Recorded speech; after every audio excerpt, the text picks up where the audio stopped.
Magandang tanghali po sa ating lahat. Today's video, ang ulam namin ay isda. Iprito lang po siya. Nilagyan ko na po siya ng mga herbs.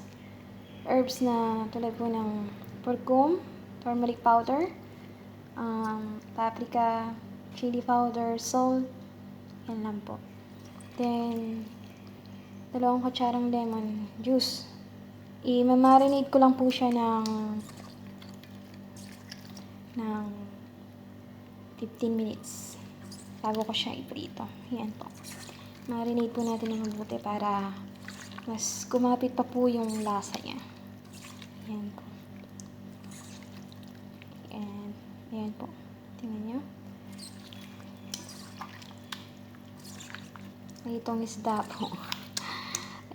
In Arabic, semak. Yan. Yun naman po. Yan.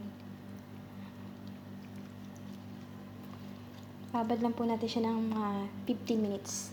Saka po natin siya ipiprito. Tapos ko na pong i-marinate yung isda. So, ito na po. Piniprito ko na po siya. Pag nagpiprito po ako talagang halubos na ng prito. Yan po. Yan. Makikita mo. Yung rice po namin ito. Yellow rice po. Yan po siya. Yan.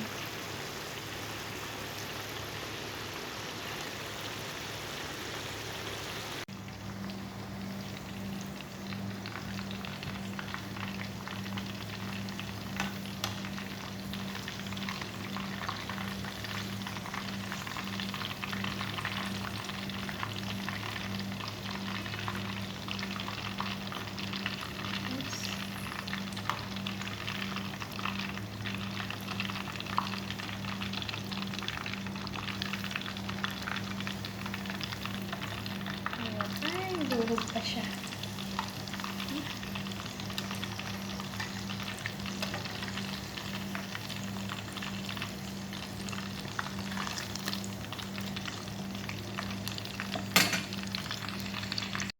Ito, luto na rin po yung yellow rice namin.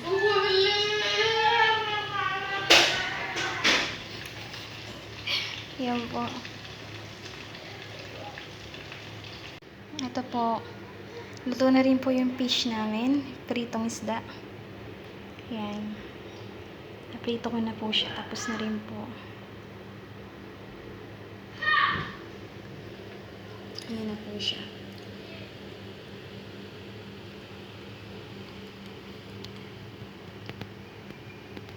Yan. Ready to eat na po. Yung lunch nila. Maraming salamat po ulit sa panonood. And God bless po sa lahat.